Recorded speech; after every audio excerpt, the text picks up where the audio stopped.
가인이 여호와 앞을 떠나서 에덴 동쪽 놋 땅에 거주하더니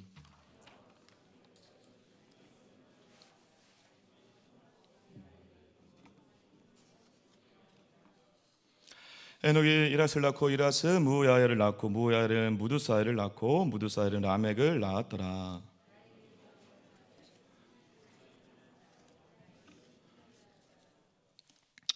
아다는 야발을 낳았으니 그는 장막에 거주하며 가축을 치는 자의 조상이 되었고,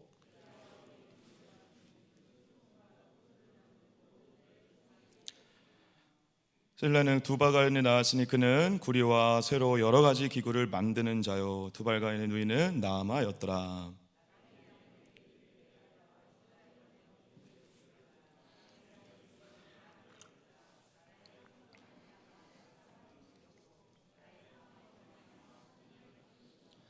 가인을 위하여는 벌이 7배 1인데 라멕을 위하여는 벌이 77배 1로다 하였더라.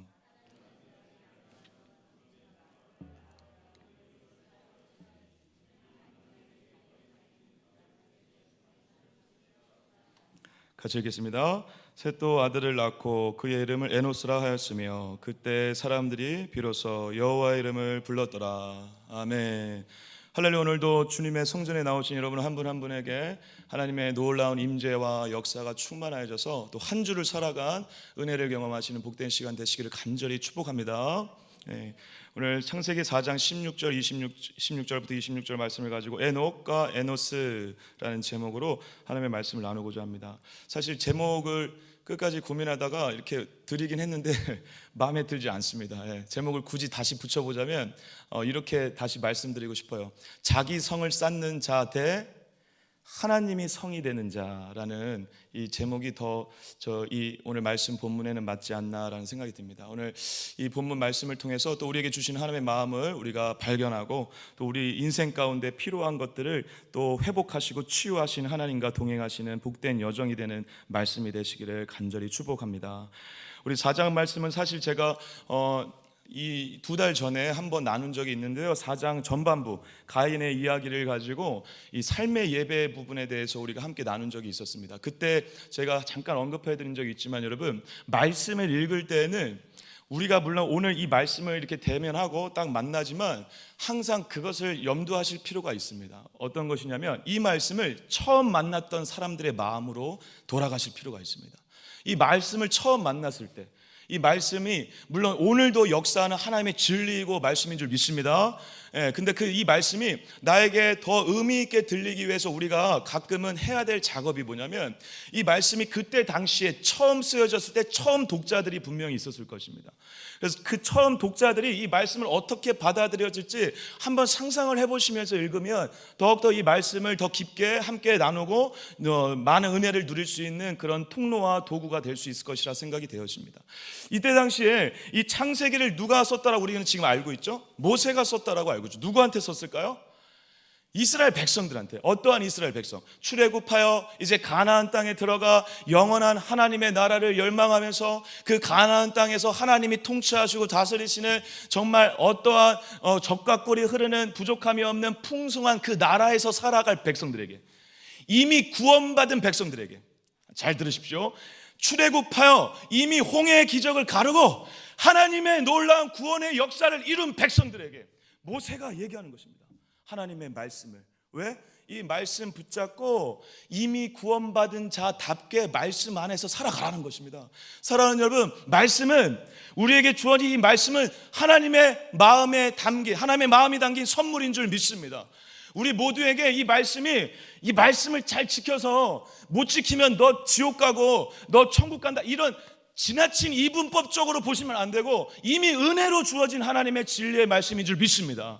왜냐하면 이 말씀 자체가 그렇게 쓰여졌기 때문에 그렇습니다. 출애굽한 백성들에게 말씀을 주셨다는 것입니다. 이미 모든 전쟁을 끝나고 하나님께서 다스리시는 나라, 하나님 나라 가나안 땅에서 어떻게 살아야 될지를 알려주신 말씀, 그 말씀을 붙잡고 살면 이미 주신 천국을, 하나님의 나라를 온전히 누리며 살아갈 수 있다라는 것입니다.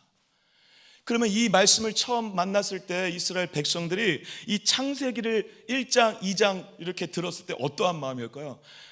굉장히 놀라웠겠죠. 왜?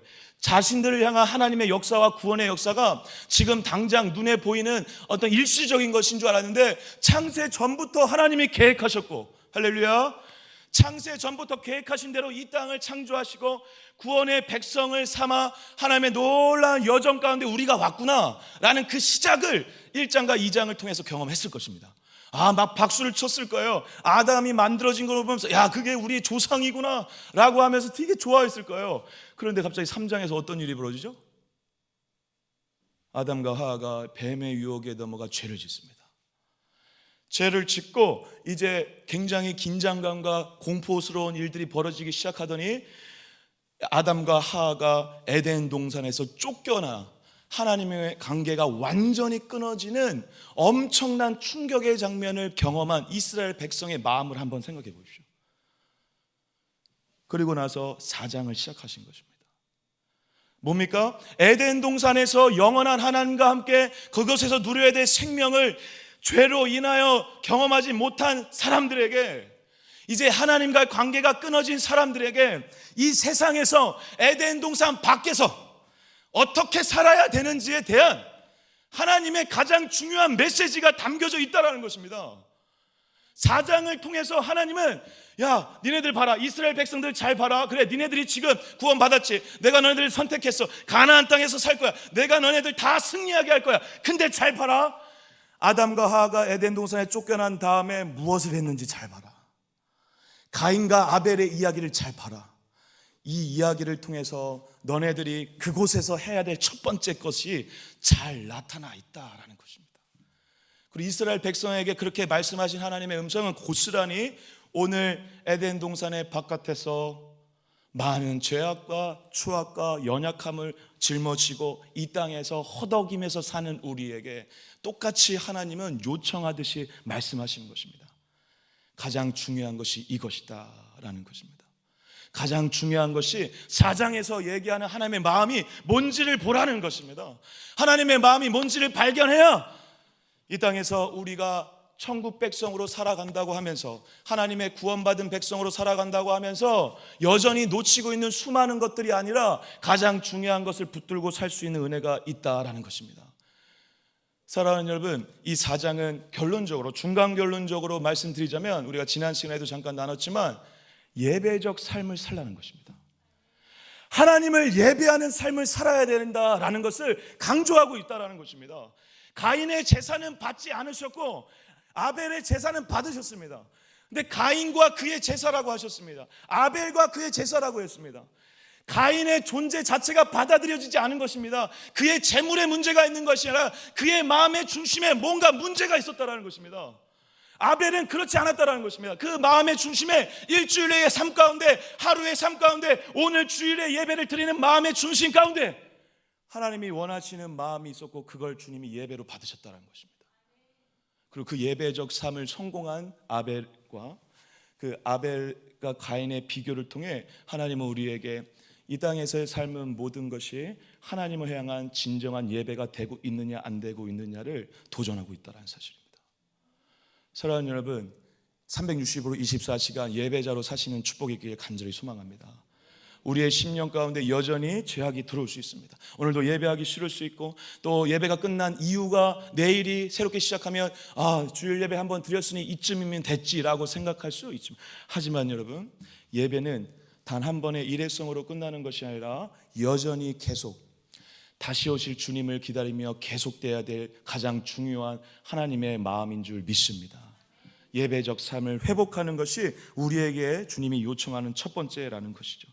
그래서 이 지난 설교 때 가인의 이야기를 우리가 잠깐 나눴는데요, 오늘 이 가인의 이야기를 조금 더 연장해서 이야기를 나누면서 동시에 아벨의 씨앗, 여러분, 가인의 길, 하나님을 대적하고 하나님을 불신하고 자기 중심성으로 세상의 길을 가는 세상 나라의 대표라고 할 수 있는 가인의 계열과 하나님을 진정으로 예배했던 아벨, 하나님의 나라의 백성, 하나님 나라의 존귀한 자녀들을 대표하는 아벨의 길, 이 두 길이 지금 대조되고 있어 우리에게 얘기하고 있는 것이 무엇인지를 더 분명히 알으심으로 365일 24시간 예배적 삶을 누리는 기쁨이 있으시길 간절히 축복합니다. 그것이 어떻게 가능한지를 오늘 마지막 본문을 통해서 지금 얘기하고 있다는 것입니다. 우리의 삶 가운데 언제나 함께 하신 하나님을 어떻게 누릴 수 있는가? 언제나 하나님을 예배하는 것이 어떻게 가능한가? 그래서 우리가 이 땅을 살아가면서 여전히 아벨처럼 그의 존재 자체가 받아들이는 존재가 되기 위해서는 어떻게 해야 되는가? 여러분, 가인은 비록 자기가 생각할 때 하나님께서 예배 제사를 받지 않아서 아벨을 죽였습니다. 그래서 비록 아벨은 우리가 생각할 땐 끝난 것처럼 보이지만 아벨의 믿음과 아벨의 예배적 삶은 여전히 그 성경에 기록되어 영원히 추억된다라고 증언하고 있습니다. 우리 히브리서 11장 4절 한번 같이 읽어볼까요? 같이 읽겠습니다. 11장 4절 시작. 믿음으로 아벨은 가인보다 더 나은 제사를 하나님께 드림으로 의로운 자라 하시는 증거를 얻었으니 하나님이 그 예물에 대하여 증언하심이라. 그가 죽었으나 그 믿음으로써 지금도 말하느니라. 아멘. 할렐루야. 예, 아벨은 비록 가인에게 비참한 죽음을 당했지만 그의 믿음은, 그의 예배적 삶은, 그의 존재는 하나님께 받아들여져 영원히 이름을 올렸다라는 사실입니다. 사랑하는 여러분, 우리는 우리의 육체와 존재를 남기는 자가 아니라 믿음을 남기는 자가 되어야 될 줄 믿습니다. 예배적 삶을 남겨야 되는 자가 되어야 되는 줄 믿습니다. 아벨처럼 비참하게 죽더라도 우리의 인생 뒤편에 우리의 이름을 듣고 우리의 후손들이, 우리의 자녀들이, 우리 교회 예배당의 수많은 후배들이 저분은 예배하는 자였다, 저분은 하나님을 믿는 자였다라는 방식으로 기억되시는 은혜가 있는 우리 모두가 되시기를 간절히 축복합니다. 우리는 죽지만 믿음은 영원한 것입니다. 우리는 죽지만 우리를 통해서 역사하시는 하나님의 영광은 영원한 것입니다. 우리의 영광을 받으시는, 우리의 믿음을 사용하시는 하나님을 잊지 마시고 그 하나님 앞에 진실되게 세워주신 여러분 되시길 간절히 축복합니다. 이 아벨은 그리고 또 끝내 죽었지만 우리가 아까 읽었던 본문의 하반절에서 얘기한 것처럼 셋이라는 인물을 통해서 다시 하나님의 나라의 백성이 이어지고 있다는 것입니다. 끊어지는 것이 아니라 믿음은 계속 이어지는 것입니다. 하나님의 나라의 백성들은, 자녀들은, 예배자들은 이어져 여기 앉아 계신 모든 분들에게 전수되어 우리가 하나님을 찬양하고 있는 줄 믿습니다. 우리 모두가 또 누군가에게 그러한 예배적 삶을 전수해야 되는 믿음의 선조가 되시는 은혜가 있길 간절히 축복합니다. 근데 이 두 가지 길, 가인의 길과 아벨의 길 가운데 이 가인의 길을 먼저 우리가 조금 더 구체적으로 살펴보므로 이 가인이 어떤 문제가 있고 아벨 대신 태어난 셋은 어떠한 길을 갔는지를 더 구체적으로 살펴볼 필요가 있습니다. 먼저 가인의 길은 우리가 잘 알다시피 결론적으로 자기 교만, 자기 중심성으로 가득 찬 인생을 살았습니다. 여러분, 가인이 만약에 진짜 하나님 중심으로 믿음이 있었다는 자였다면 하나님이 예배를 받지 않았을 때, 제사를 받지 않았을 때 어떻게 반응하는 것이 정상이었을까요? 하나님께 더 좋은 예배를 드리기 위해서 노력했겠죠. 전능하신 하나님이 나를 바라보고 계신다면, 하나님 앞에 있다면 그렇게 다시 예배를 잘 드리려고 노력했겠죠. 근데 가인은 하나님보다 누가 더 중요했습니까? 하나님의 존재보다 하나님 중심이 아니라 누가의 존재가 더 중요했습니까? 나의 존재, 나의 어떠함이 더 중요했던 자라는 것입니다. 그래서 끝내 하나님이 좋다라고 판단한 아벨의 제사를 마치 자기가 평가라도 하듯이, 마치 하나님처럼 그 아벨의 제사를 평가라도 하듯이, 아벨 하나님께서 받으셨어? 이거 진짜 별거 아닌데 라고 하면서 아벨을 죽인 것입니다. 그리고 마치 하나님께 이렇게 얘기하는 것이죠. 하나님, 동생 제사가 그렇게 좋으셨습니까? 동생 제사가 그렇게 아름다운 예배였습니까? 쟤 죽었는데요? 아무것도 아닌데요? 하나님이 좋다라고 한 거 아무것도 아닌데요? 마치 자기가 하나님인 양 아벨을 판단하고 아벨을 칭찬하신 하나님을 판단하는 것처럼 아벨을 죽임으로 자기의 존재만을 지금 생각하고 있다는 것입니다. 정말 놀라운, 정말 무서운 모습이 아닐 수 없습니다. 제사가 받아들이지 않고 자기의 존재가 받아들이지 않자 하나님을 믿고 하나님을 따르는 방식이 아니라 하나님의 자리에 앉아 판단하는 자가 되었다는 것입니다. 사랑하는 여러분, 자기 중심성이 너무 커지면 우리는 언제부터 어떻게 하죠? 우리도 모르게 자연스럽게 남을 판단하기 시작합니다. 자기 중심성이 강해지면 나의 주변에서 모든 일들에 대해서 함부로 판단하기 시작합니다. 그래서 저 사람은 어떠느니, 저 사람은 어떠느니, 그리고 이 교회는 어떠느니, 저 나라는 어떠느니, 이 회사는 어떠느니, 저 사장님은 어떻다 라는 식으로 계속 판단하는 것입니다. 맞습니다. 안 좋은 것에 대해서 비판할 수 있습니다. 하지만 그것을 얘기하는 것이 아닙니다. 하나님의 자리에서 마치 내가 다 맞는 것처럼 얘기하는 자기 중심성이 바로 아담과 하와가 지었던 죄의 시작이었다는 것을 잊지 마시기 바랍니다. 내가 다 맞다, 내가 판단하는 것이 옳다라고 생각했던 가인의 인생은 자기 중심성으로 충만하여 어떠한 것도 품을 수 없는 폭력적인 자가 되었다는 사실입니다. 사랑하는 여러분, 교만은 모든 악과 죄의 뿌리라는 것을 잊지 마시고 교만과 자기 중심성에서 하루빨리 벗어나시는 은혜가 있으시기를 간절히 축복합니다. 내가 기준이 되면, 내가 교만해져서 내가 기준이 되면 죄가 시작되는 것입니다. 그런데 놀랍게 하나님께서 중심이 되고 하나님께서만이 옳으신 분이다라는 것이 너무 명확하게 자리 잡은 주님의 백성이라면 어떤 상황 속에서도 하나님께서 하실 것이라는 걸 믿기 때문에 함부로 판단하지 않습니다. 함부로 말하지 않습니다. 아무리 생각해도, 논리적으로 해도 100% 내가 생각하는 게 맞다 하더라도 함부로 그 사람에 대해서 얘기하지 않습니다. 하나님만이 옳으시고 항상 옳으신 줄 믿습니다. 하나님만이 맞으신 줄 믿습니다. 그 하나님에게 사로잡히셔서 어떤 상황 속에서도, 그리고 불합리하다라고 생각하는 그 시간 속에서도 하나님만이 옳으시다는 생각으로 사로잡히셔서 그 상황이 버텨지는 은혜가 있으시길 축복합니다. 그 상황이 넘어질 수 있는, 넘어지는 상황이 아니라 넘어갈 수 있는 상황으로 바뀌는 은혜가 있으시길 간절히 축복합니다. 서로 생각은 다르고 달라질 수 있지만 참을 수 없을 정도로 판단하는 것은 내가 하나님이 되고 있다는 것을 잊지 마시고 하나님께 사로잡혀, 하나님만이 옳으시다는 것에 사로잡혀 하나님이 말씀하실 때까지 끝내 주님의 시선으로 보시는 은혜가 있으시기를 간절히 축복합니다.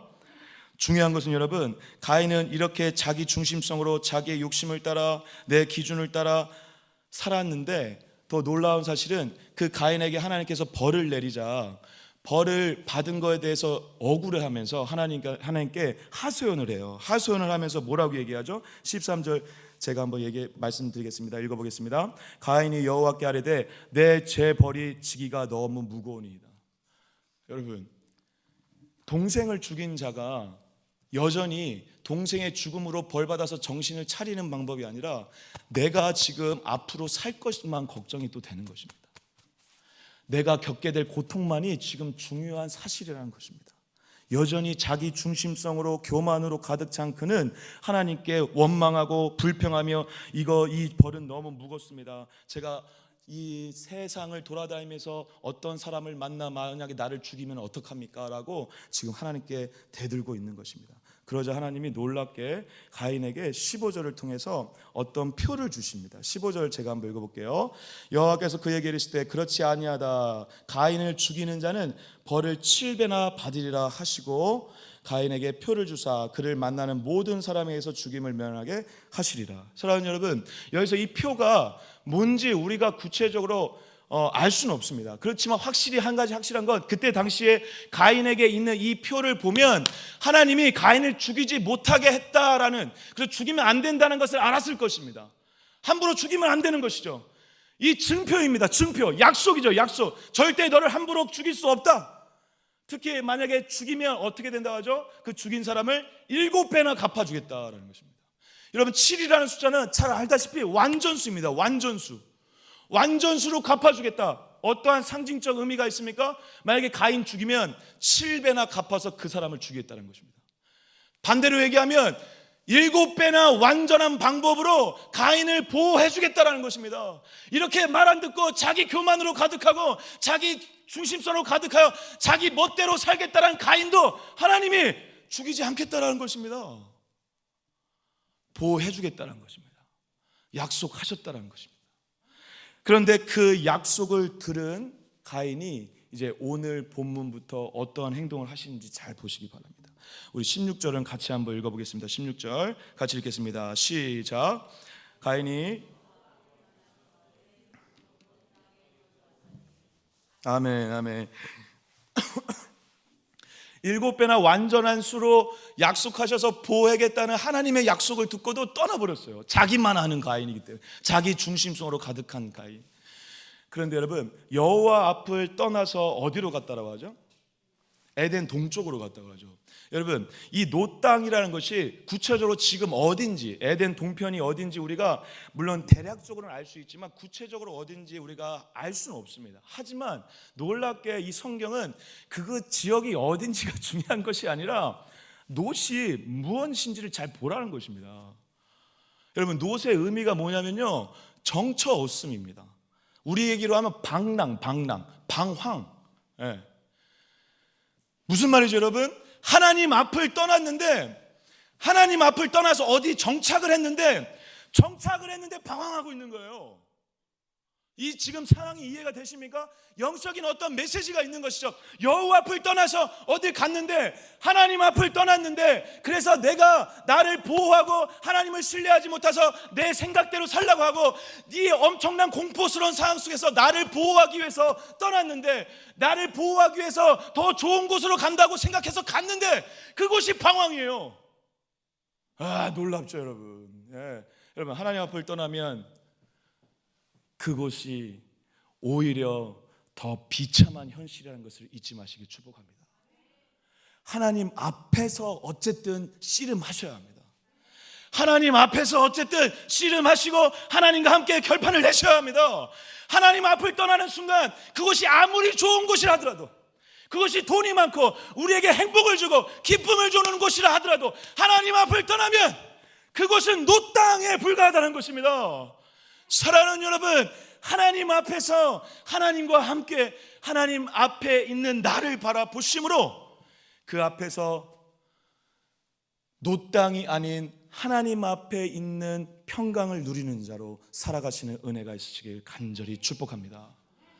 사랑하는 여러분, 제가 이 하나님 앞에서라는 말이 왜 저에게도 굉장히 의미가 있냐면요, 코람데오라는 이 말 들어보신 적 있죠? 코람데오. 예. 종교개혁자들이 코람데오, 하나님 앞에서, 하나님 앞에서, 예. 여호와 앞에서 살려고 몸부림치면서 종교개혁을 완성했던 수많은 사람들의 정신과 핵심, 마음의 중심이 담겨져 있는 것이 코람데오, 하나님 앞에서 나를 보라는 것입니다. 예. 내가 죄인이어도 하나님 앞에서, 내가 의인이라고 생각할 때도 하나님 앞에서 그렇게 정리가 될 때만이 우리가 방황하지 않고 정처 없이 떠돌지 않고 주님 안에 인도함 받는 길을 걸어가게 될 줄 믿습니다. 하나님 앞에서 제가 청년들하고 사역할 때 막 강조를 했어요. 하나님 앞에서 있는 것처럼 생각하고 살아라, 제발 부탁한다. 제가 부탁한다. 제가 훈련하다 근데 어떤 청년이 이러는 거예요. 막 이제 그런 얘기를 한창 할 때 개인 상담이 딱 왔어요. 청년들이 가장 어려워하는 문제 두 가지가 있죠. 직장에서의 문제, 이성관계. 이성관계 어떤 문제? 스킨십. 아, 우리 청년들, 예. 스킨십의 이 유혹이 너무 세죠. 예. 스킨십의 유혹을 가지고 어떻게 이겨내야 되는지 몰라가지고 어떤 청년이 막 얘기하는 거예요. 그래서 제가 상담을 막 했어요. 예. 그리고 막 얘기하면 이런저런 조언을 했어요. 근데 이게 안 먹혀. 그래서 제가 하나님 앞에서라는 단어가 갑자기 생각났습니다. 그래서 뭐라고 얘기할까요? 여러분, 제 설교 듣고 계신 거죠? 샬롬. 예. 뭐라고 얘기할게요? 야, 여자친구하고 뽀뽀할 때 주님이 너네들 지켜보고 있다는가 봐. 주님이 너네들을 지켜보고 있다고 생각해봐. 하나님 앞에서. 아, 목사님 그런 얘기 하지도 마세요. 무서워. 차 안에서 어떻게 주님이 우리를 유령이에요, 하나님? 그 친구가 장난으로 얘기했지만 민망하다는 거죠. 그래, 민망하지. 그러면 민망하지 않을 만큼 하면 돼. 동의를 못 하시네. 할렐루야. 지금 청년들 아니라고 지금 나는 연목사, 우리가 지금 나이가 몇 개인데 지금 우린 다 넘어간 중년이요, 중년. 지금 그런 눈빛으로 저를 바라보고 계시는데, 여러분, 청년들에게는 굉장히 어려운 문제였습니다. 근데 청년들에게 그 얘기를 하니까 이해는 돼요. 그래서 이겨내려고 하나님이 우리 차 안에 같이 있어. 야, 오늘 손도 못 잡겠다. 그렇게 하려고 노력하는 청년들이 꽤 많았습니다. 중요한 건 뭐냐면 여러분, 우리가 오늘 하루 어떠한 현실에 있든, 죄악의 현실에 있어서 부끄러워서 낯뜨거워서 피하고 싶을 때, 아니면 가인처럼 도망가고 싶을 때, 나를 보호하고 싶고 하나님이 너무 외면하고 싶을 정도로 부끄럽고 고통스럽다 하더라도 하나님 앞에 있으시길 축복합니다. 하나님 앞에 있을 때만이 방황이 아닌, 떠나도 방황이 아닌 진짜 안정감 있는 삶을 살아가게 될 줄 믿습니다. 여호와 앞을 떠나 에덴 녹당으로 갔어요. 그래서 그곳에 정착을 했습니다. 그래서 17절에 이걸 하고 있습니다. 17절 같이 한번 읽어볼까요? 같이 읽겠습니다. 시작. 아내와 동침함에 그가 임신하여 에녹을 낳은지라. 가인이 성을 쌓고 그의 아들의 이름으로 성을 이름하여 에녹이라 하니라. 사랑하는 여러분, 자기 중심성이 너무도 커져서 자기 기준대로, 자기 판단대로 살아가는 자는 자기 존재성을, 자기 존재를 보호하기 위해서, 자기를 보호하기 위해서 노력할 수밖에 없습니다. 왜 그렇죠? 누군가에게, 나도 마찬가지인데 누군가에게 나도 판단당하는 게 무서운 거죠. 나도 판단하는 자고, 나도 평가하는 자고, 그리고 내가 만약 가인이라고 생각한다면 가인이 지금 정처없이 떠도는 가운데 어떠한 상황 가운데 누군가 나를 죽일 것 같은 그런 공포감이 있는 가인에게 가인이 할 수 있는 유일한 방법은 나를 보호하기 위해서 성을 쌓는 것입니다. 여러분 잘 보십시오. 아내와 동침함에 그가 임신하여 에녹을 낳았는지 성의 이름을 바로 아들 이름으로 하고 있다는 것입니다. 그럼 무엇을 지금 우리에게 성경은 얘기하고 있는 것입니까? 자기를 보호하기 위해서 성을 쌓았는데 아들 이름으로 한 거예요. 그럼 아들에게도 똑같이 뭐가 지금 전수되고 있을까요? 불안감, 두려움에 의해서, 그리고 외부로부터 우리를 보호하기 위해서, 우리를 공격할지 모르고 우리를 죽일지 모르고 우리가 엄청난 고통 가운데 죽을 수 있다라는, 나의 죄 때문에 벌 받는 게 중요한 거 아니라 죽을 수 있다라는 그런 공포감 때문에 자기 성을 쌓게 되는 거예요. 자기 성을 쌓아 아들 이름으로 함으로 마치 우리 모두는 이러한 방식으로 살겠다라고 하는 것을 보여주고 있는 것이죠. 우리 집은 똘똘 뭉쳐야 한다. 다른 사람들 제거하고, 공격해야 하면 공격하고, 우리를 보호해야 된다. 나를 보호해야 된다. 나의 존재를 보호해야 된다. 나를 수많은 공격으로부터 보호해서 스크래치 나지 않게, 상처받지 않게 해야 된다.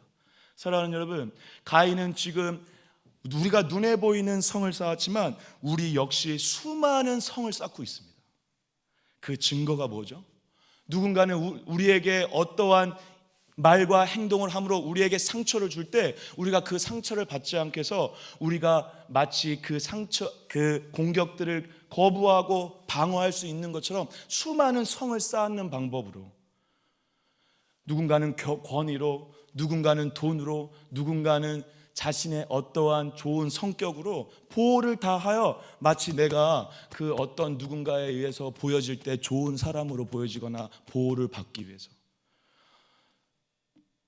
제가 아끼는 여자 청년 중에 그 30대 초반에 어떤 청년이 있었는데, 그 청년요, 어렸을 때 어떠한 일 때문에 자기가 누군가에게나 다 상냥하고 좋은 사람으로 보이는 게 하나의 이미지가 됐습니다. 그래서 그 청년은 막 처음 만나도 너무 친절하게 해요. 저를 처음 만났는데 처음 만난 것 치고 너무 오바야 얘가. 나 말도 하기 힘드네.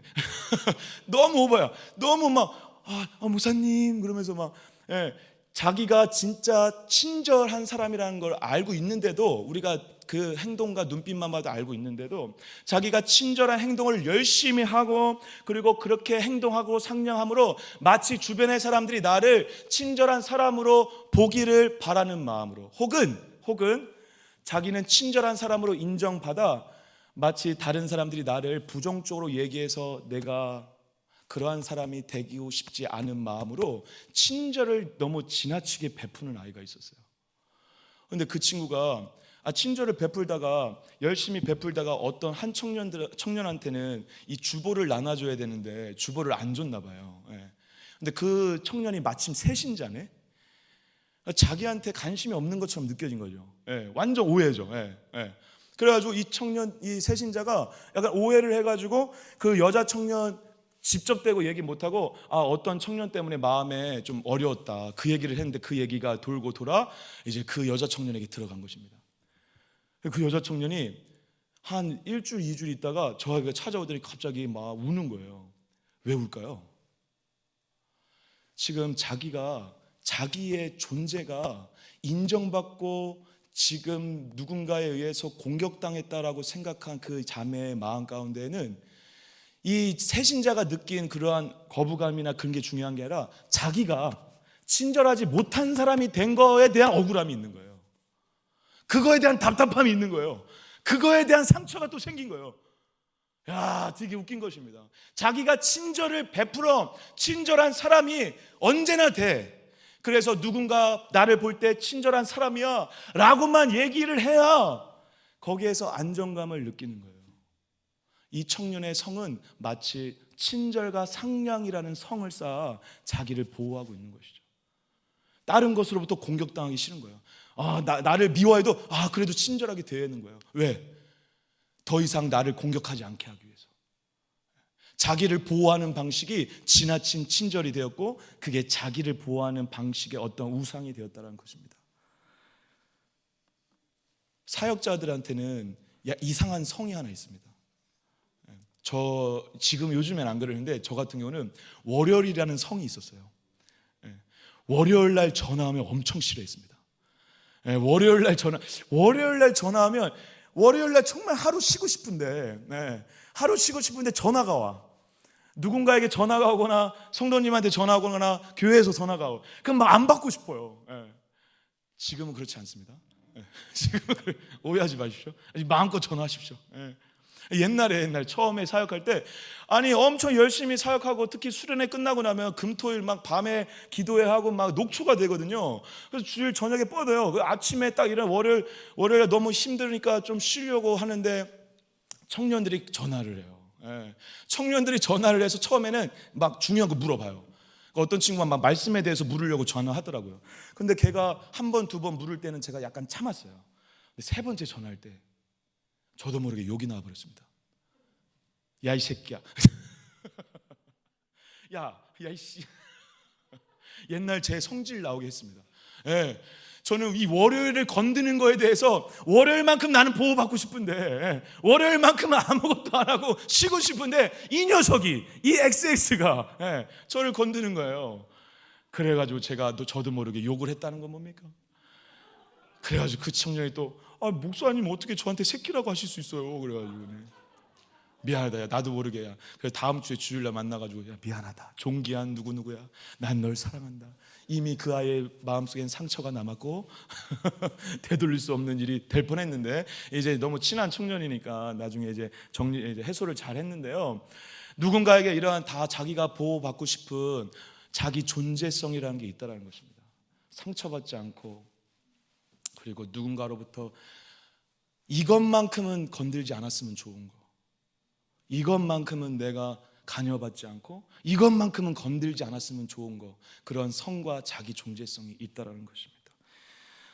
가인은 이러한 자기 존재를 보호하고 누군가에게 보호를 받기 위해서 끊임없이 성을 쌓아 강력한 성을 아마 지었었던 것으로 보입니다. 왜냐하면 여러분, 이 성이 지금 전수가 되어서 계속 이제 아들을 낳고 하거든요. 그러다가 이제 어디에 딱 멈추냐면 18절에 보시면 끝에 라멕을 낳았더라 하면서 라멕의 이야기가 갑자기 나와요.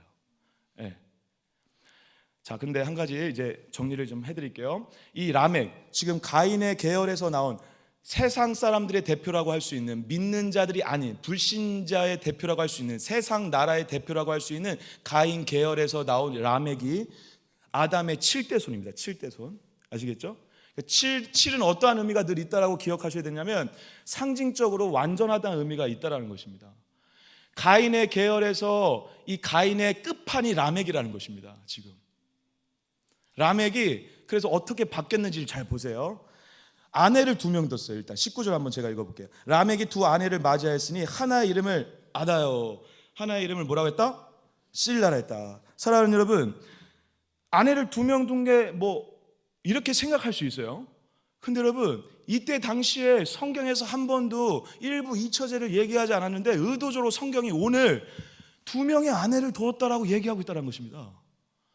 문제가 있다라는 것입니다. 굉장히 생소하다라는 것입니다. 정상이 아니라는 것입니다. 아담과 하와가 일부 이처제였습니까? 아닙니다. 하나님의 가정의 원리는 일부 일처제였습니다. 그것이 하나님이 원하시는 뜻이었습니다. 그런데 놀랍게 세상 사람이 세상의 원리로 세상의 나라의 대표인 가인의 자녀가 7대 손인 라멕이 인류 최초로 일부 이처제를 하고 있는 것입니다. 한 여인으로 만족 못하는 것입니다. 놀랍게 이 여인들의 이름의 뜻이 뭔지 아세요? 이 아다라는 이름은 장식품이라는 의미. 장식품. 여러분, 여자 이름을 장식품, 누구의 장식품이라는 걸 우리가 알 수 있습니까? 남자의 장식품으로 생각한다는 것입니다. 누구를? 부인을. 신라는 그림자라는 의미가 있습니다. 그림자. 누구의 그림자? 남편의 그림자. 그림자는 그림자일 뿐이죠. 사람이 아닌 것이죠. 마치 이 2 아내는 남편의 장식품이고 그림자인 것처럼, 그래서 남성 중심적인 하나님의, 남성 중심적인 사람의 극악무도한 우월성이 드러나 있는 모습을 보여주고 있다는 것입니다. 중간에 하나님이라 해서 죄송합니다. 잘못 나왔습니다. 사람의, 남성 우월적인 사람의 폭력적이고 권력 위주의 그런 속성이 고스란히 담겨져 아내를 지금 부리고 있다는 것입니다. 지금 뭐가 지금 전수되고 있습니까? 자기 중심성, 자기를 보호하려고 하는 이 중심성이 전수되어 이제는 약간 폭력성으로 나오고 있다는 것입니다. 그리고 자기 성을 보호하려는 이 가인의 그리고 라멕의 이 몸부림들은 라멕의 고백을 통해서 적나라하게 잘 드러나는데요. 우리 23절 한번 읽어볼까요? 23절 한번 23절 읽어보겠습니다. 같이 읽겠습니다. 23절 시작. 라멕이 아내들에게 이르되 아다와 실라여 내 목소리를 들으라. 라멕의 아내들이여 내 말을 들으라. 나의 상처로 말미암아 내가 사람을 죽였고 나의 상함으로 말미암아 소년을 죽었도다. 가인을 위하여는 벌이 7배일진데 라멕을 위하여는 벌이 70배이로다. 아멘. 지금 라멕이 자기 입으로 얘기하고 있어요. 아내들한테 얘기하고 있어요. 나 상처 많은 사람이야. 나 건들지 말라는 것입니다. 나 지금 상함이 많은 사람이야. 만약에 나로 말미암아 소년이 죽었을 정도로 나 지금 굉장히 무서운 사람이라는 것입니다. 나 힘 있는 사람이라는 것입니다. 그것을 어떻게 얘기하죠? 가인을 위해서는 7배일진데 라멕을 위해서는 77배라는 거예요. 여러분, 이 가인을 위해 7배는 누가 하신 얘기죠? 하나님. 하나님이 하신 얘기를 7대가 지나가면서 전수해서 듣고 들었는데 그걸 비아냥이라도 하듯이 라멕이 지금 뭐라고 하고 있죠? 야, 나는 77배 복수할 수 있어. 지금 이 얘기하고 있는 것입니다. 이게 인간입니다. 이게 죄성을 가진 인간이 가질 수 있는 가장 극악무도한 폭력성을 가진 마지막 모습입니다. 내가 하나님처럼 누군가를 심판할 수 있고 판단할 수 있고 공격할 수 있다는 것입니다. 평가할 수 있다는 것입니다. 저 사람 좋은 사람 아니야. 저 사람 이런 사람이야. 이 사람은 저런 사람, 저 사람이 이런 사람, 이런 식으로 판단하는 방식으로, 아니 그래서 끝내 죽일 수도 있는 방식으로 사람들을 바라보는 것이 바로 우리 인간이라는 것입니다.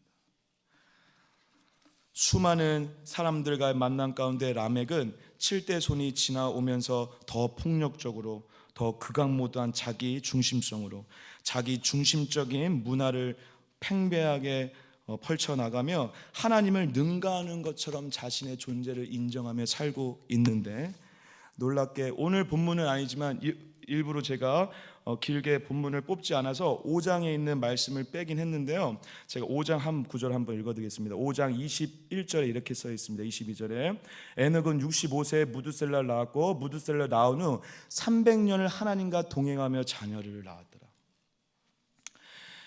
이 지금 셋의 자손, 이제 25절 26절에 보게 될 셋의 자손으로 나오는 이 에녹은 놀랍게 아담의 7대 손입니다. 그러니까 지금 가인의 아들 에녹 말고 그 사람하고 다른 사람입니다, 여러분. 헷갈리시면 안 돼요. 가인이 낳은 아들 에녹, 그래서 에녹 석인하고 지었잖아요.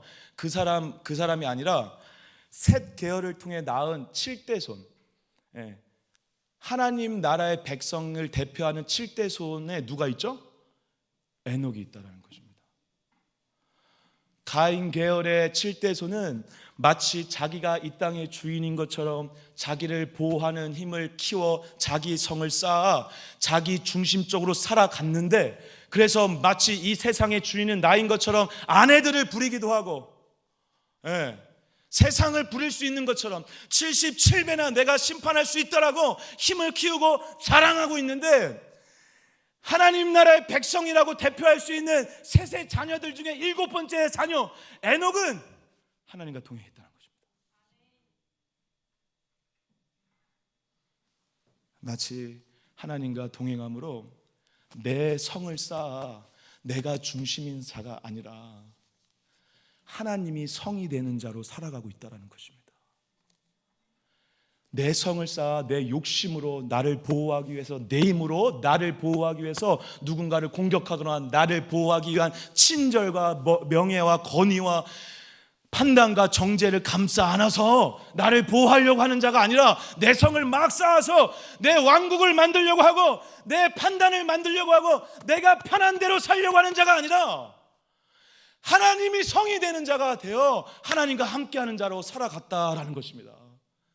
그게 바로 에녹을 하나님과 동행했다라고 지금 성경은 말하고 있는 것입니다. 사랑하는 여러분, 우리의 인간의 죄성은 끊임없이 교만해질 것입니다. 또 높은 자리에 올라가고 누군가를 판단하고 공격함으로 나를 보호하려고 하는 자기 중심성으로 내 성을 쌓는 제 목을 맬 것입니다. 더 좋은 집 살려고 목을 맬 것입니다. 더 좋은 왕국을 세우려고 할 것입니다. 더 좋은 나라를 세우려고 할 것입니다. 내가 살기 편하기 위하여, 내가 중심이 되어서. 그런데 여러분, 하나님의 나라의 백성은 그 삶이 아니라 하나님이 성이 되는 삶을 살아야 되는 줄 믿습니다. 내 성과 내 왕국을 세우는 자가 아니라, 내 편의를 위해서 누군가를 공격하는 자가 아니라 나를 보호하시는 하나님을 인식하는 자로 살아가야 되는 줄 믿습니다. 하나님이 산성이 되는 삶, 그 삶을 잘 살았던 인물이 바로 다윗입니다. 다윗. 그래서 다윗이 계속 시편을 통해서 우리에게 얘기하는 증언은 뭐죠? 주님은 나의 산성. 주님은 나의 산성. 시편 말씀 한번 읽어보겠습니다. 시작. 여호와는 나의 반석이시오, 나의 요새시오, 나를 건지시는 이시오, 나의 하나님이시오, 내가 그 안에 피할 나의 바위시오, 나의 방패시오, 나의 구원의 뿌리시오, 나의 산성이시로다. 아멘, 아멘. 하나님을 성삼아, 여러분, 다윗만큼 억울하고 비참한 인상이 어디 있습니까? 왕으로 인정받았는데 사울에게 10년 넘게 쫓김을 당하고 도망자 신세로 지냅니다. 도망자 신세로 지내는 동안 죽임을 당해서 죽어도 모자를 몇 번의 위험도 겪게 됩니다. 그런데 그때마다 누굴 만난 것입니까? 누굴 고백한 것입니까? 죽을 수도 있는 나를 늘 보호하신 산성 되신 하나님을 만난 것입니다.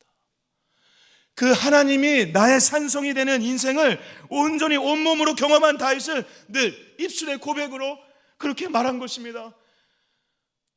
사울을 공격하고 사울을 똑같이 죽일 수도 있음에도 불구하고 그렇게 하지 않았다는 것입니다. 나를 보호하기 위해서 사울을 죽이면 간단한데 그렇게 하지 않았다는 것입니다. 여러분, 끝까지 누구가 하나님이 나의 산성된다는 것을 고백하며 살았다는 것입니다.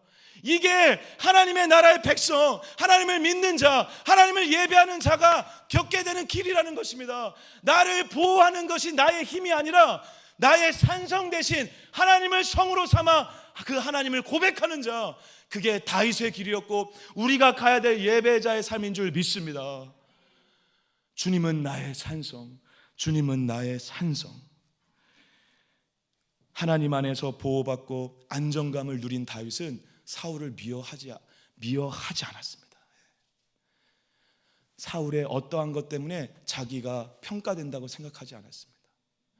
여러분, 하나님 안에서 안정감을 누리면 놀랍게 우리는 나를 보호하기 위해서, 나를 인정받기 위해서 어떠한 노력을 할 필요가 없는 사람이 됩니다. 가벼워집니다. 왜? 주님이 산성되시니까. 부단히 노력해가지고 나의 어떠함을 채울 필요가 없습니다. 왜? 주님이 산성되어 주시니까. 나를 인정받으려고 사람들한테 하소연할 필요도 없습니다. 왜? 주님이 나의 산성되어 주시니까. 그리고 그 다윗의 자손으로 오신 예수께서 기필코 자신의 몸을 다 찢기고 부수는 방법으로 죽으셔 생명을 낳아 우리에게 주셔 우리 모두가 우리의 허물과 성을 부시고 하나님 안에서 하나님의 산성되심을 같이 누리는 공동체로 부르셨다라는 사실입니다. 그게 교회이고 그게 하나님의 나라입니다. 주님이 나의 산성 되신다는 것입니다. 그 주님이 나의 산성 되신다는 것을 그럼 어떻게 가능하냐? 이제 마지막으로 25절 26절 읽겠습니다. 좀 죄송합니다. 조금 길어지고 있는데요. 25절 26절 같이 읽겠습니다. 시작. 아담이 다시 자기 아내에 동침하여 그가 아들을 낳아 그의 이름을 셋이라 하였으니 이는 하나님이 내게 가인이 죽인 아벨 대신에 다른 씨를 주셨다 하며 셋도 아들을 낳고 그의 이름을 에노스라 하였으며 그때 사람들이 비로소 여호와 이름을 불렀더라. 아멘. 무슨 말이냐 여러분, 지금 에녹과 같은 다윗과 같은 이러한 자들을 낳은 첫 번째를 보자는 것입니다. 첫 번째, 여기를 잘 보십시오. 첫 번째, 아담과 하와가 가인과 아벨을 낳고 가인이 아벨을 죽였어요. 그럼 아담과 하와한테 이 사건은 굉장히 중요한 사건이 되었을 것입니다. 한 아들이 죽였잖아요. 한 아들이 죽였어. 그리고 그 죽임으로 인해서 엄청난 공포감과 생각이 들었을 거예요. 그리고 아마 여러 가지 하나님 안에서 여러 가지 깨달음이 있었을 것입니다. 그걸 우리가 어떻게 알 수 있냐면, 아담과 하와가 달라졌다는 걸 어떻게 알 수 있냐면, 우리가 4장 1절에서 제가 그때 말씀을 안 드렸지만 하와가 가인을 낳고 이렇게 고백해요. 내가 여호와로 말미암아 등남하였다고 얘기해요. 주어가 누구죠? 나요, 나. 근데 오늘 셋을 낳고 아벨을 죽인 다음에 아벨 대신 이제 새로운 자녀를 낳는데 누굴 낳죠? 셋을 낳는데 셋을 낳았을 때 뭐라고 하죠? 지금 하와가 하나님이 주셨다라고 해요. 예. 지금 주어가 달라졌어요. 예. 가인한테는 뭔가 야 그래 우리 대단한 사람들이고 가인 너 첫째 아들이고 내가 낳았어. 그리고 여러분 하나님이 아담과 하와가 쫓겨날 때 주셨던 원시 복음 뭐죠? 너가 낳은 아들을 통해서 뱀의 머리를 밟을 것이다 해요. 그게 결국 예수님을 얘기하는 건데, 그것이 어쩌면 하와를 통해서 가인에게 투영됐을 거예요. 그래 나 뱀의 머리를 밟을 남자야. 이런 식으로 자랐던 가인은 아벨을 죽였어요. 그걸 보고 아담과 하와가 야 이거 뭔가 잘못됐다. 내 인생의 주인이 내가 아니라 누구다? 하나님이다 라는 걸 알아. 자녀를 주셨을 때 뭐라고 이름을 짓죠? 셋. 아벨 대신 보충으로 줬다는 겁니다. 보충. 예, 내가 낳은 것도 아니고 하나님이 주셨다. 어떻게? 보충해서. 예, 진짜 연약하게, 진짜 얘 진짜 대단한 애가 아니라 진짜 하나님이 보충해서 주셨다. 보충해서. 이 신앙의 믿음의 하나님 중심의 믿음이 회복되기 시작한 것입니다. 그리고 이게 고스란히 셋에게 전수되었을 것이고, 놀랍게 이제 어디로 전수되냐면 자신의 아들에게 전수가 되는 것입니다. 왜 그러냐면 여러분, 마지막 셋도 아들을 낳고 그의 이름을 뭐라고 하죠? 에노스. 여러분 에노스의 뜻이 뭐냐면 사람입니다. 사람이 어디 많이 들어보잖아요. 뭐죠? 할아버지 누구? 아담이 하나님이 이름을 지을 때 사람이라고 지은 거예요. 그걸 아담이라고 하는 것입니다, 여러분. 근데 이 에노스는 사람의 의미도 있지만 약간의 첫 번째 아담은 완전한 하나님이 지으신 사람이었잖아요. 근데 이 에노스 사람의 의미는 약간 부패와 죄성이 있는 연약한 인간을 얘기할 때 에노스라고 합니다. 셋이 아들 이름을 지었는데 멋진 이름을 지어줘야 되잖아요. 이름에는 정체성이 투영되는 거잖아요. 이름에는 존재성이 있어야 됩니다. 그런데 그 아이에게 너 사람일 뿐이야 라고 얘기하는 방식으로 이름을 지어준 것입니다. 그러자 놀랍게 성경은 최초로 26절 하반전에 뭐라고 얘기하고 있냐면 여호와의 이름을 불렀더라 라고 말하고 있다는 것입니다. 사랑하는 여러분, 사람이 사람임을 알고 나의 작음을 알고 전능하신 하나님의 크심을 알 때 예배가 터져 나오는 것입니다. 사람의 연약함을 알고 내가 어떠한 존재인지를 알고 하나님을 알 때 찬양이 터져 나오는 것입니다. 오늘 주일 설교의 귀한 말씀처럼 내가 버러지 같은 인간인 것을 알 때 예배가 시작되는 것입니다. 에노스는 그걸 깨달은 것입니다. 아, 나 사람이구나. 난 사람이구나. 하나님처럼 누군가를 판단하고 정죄하고 내 성을 쌓아 나를 보호할 만한 자가 아니라 나 사람이구나. 근데 여러분, 이렇게 얘기하면 그래도 난 사람이니까 좀 보이는 정도라고 생각하시죠? 우리 창세기 2장 9절 마지막으로 보겠습니다. 죄송합니다. 마지막으로 보겠습니다. 7절 마지막으로 읽겠습니다. 시작. 여호와 하나님이 땅의 흙으로 사람을 지으시고 생기를 그 코에 불어넣으시니 사람이 생명이 되니라. 아멘. 여기에 나와 있는 이 흙이라는 단어와 나중에 여러분들 많이 들으셨겠지만 동물을 지을 때에도 2장 19절에 흙으로 동물들을 지어요. 하나님께서. 무슨 말인지 아시겠습니까? 흙으로 동물을 지어서 하나님께서 그 동물도 흙으로 지었다고 얘기를 해요. 근데 여러분, 놀랍게 성경은 사람을 지을 때 이 흙과 동물들을 지을 때 흙을 다른 단어를 쓰고 있습니다. 이 생물들, 이 동물들을 지을 때 이 흙은 아다마라는 단어고 인간을 지을 때 이 흙은 아파르라는 단어입니다. 잘 들으십시오. 아다마는 진짜 우리가 눈으로 볼 수 있는, 여기 가면 밭에 뿌려져 있는 그 흙, 그걸 얘기하는 건데, 이 아파르는 그런 흙이 아니라, 그런 흙은 모여졌을 때 흙이라고 부르고, 그 흙이 아니라 흙을 흩으면 어떻게 되죠? 먼지가 돼요. 먼지, 티끌. 아파르는 티끌이라는 거. 티끌, 눈에 배지도 않는 것입니다. 사랑하는 여러분, 우리는 하나님 앞에서, 하나님이 지으신 세상 앞에서 먼지처럼 작은 존재죠.